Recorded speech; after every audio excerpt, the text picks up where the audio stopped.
cement and concrete. It is about care and compassion. बहुत धन्यवाद.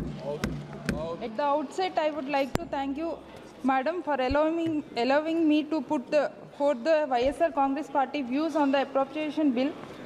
Madam, before coming to the appropriation, I would like to raise two important issues concerning my state of Andhra Pradesh in this House. The first point, Madam, is that through you, I would urge the Union Finance Minister to take the steps to halt the disinvestment of Vizag Steel Plant. I would like to bring to your kind attention that the Vizag Steel Plant was set up after a decade-long public agitation in which 32 people had laid down their lives. The decade-long public agitation, Vishaka Ukku Andrula Hakku, had resulted in the 17 April 1970 declaration of that the then Prime Minister of India to establish a steel plant at Visakhapatnam.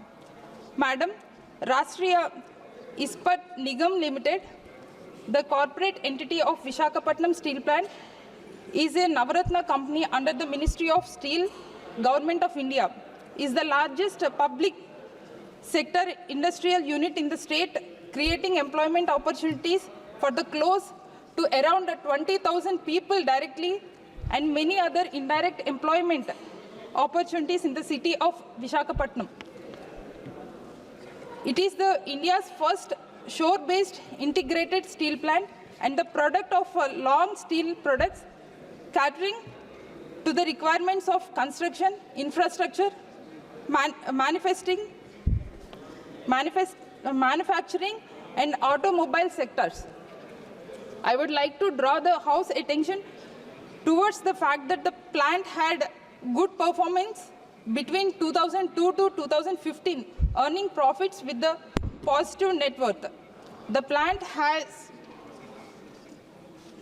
turnover around in 2002 after being reported to BIFR as a sick company. The company has around 19,700 acres of land currently, and valuation of these lands alone could exceed 1 lakh crore rupees due to the location of the plant in the urban area.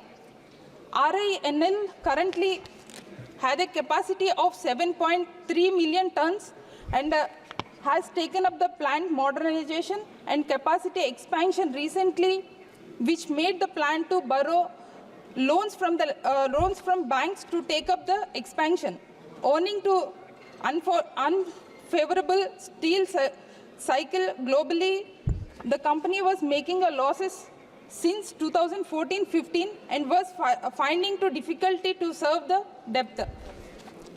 On the major structural issue that also lead to the high cost of production in the absence of captive mine, thereby affecting the profitability. Madam, we can surely say that the plant can again become profitable venture if we receive some support from the Government of India.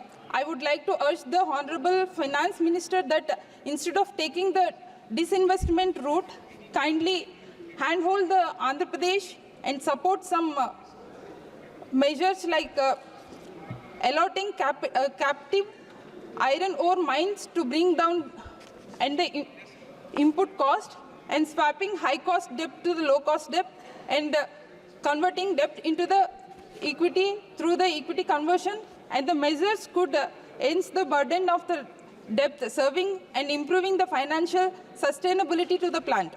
The second major issue, especially in my constituency of Araku, is the relief and rehabilitation of people in the 4 mandal of Rampachodavaram constituency as a result of Polavaram irrigation project.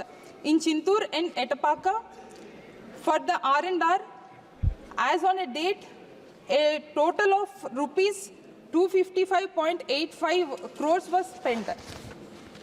During the period of 2014 and 2019, no amount was spent towards R&R. During 2019 and 2023, 4 years, rupees 252.84 crores was spent.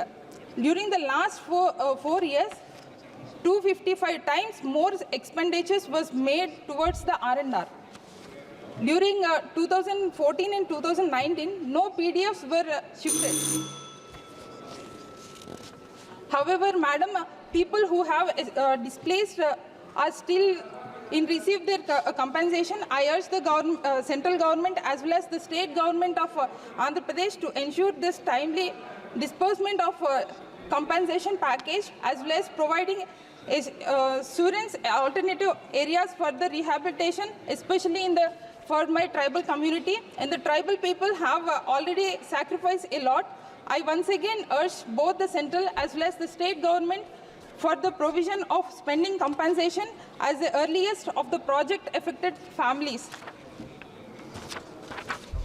Madam, Pradhan Mantri Kishan Mandan Yojana offers contributory secured policy, however, assured pension amount of 3,000 rupees, which has so far for the past 5 years. With the annual inflation average, I would urge the government to increase this amount to at least 7,000 rupees.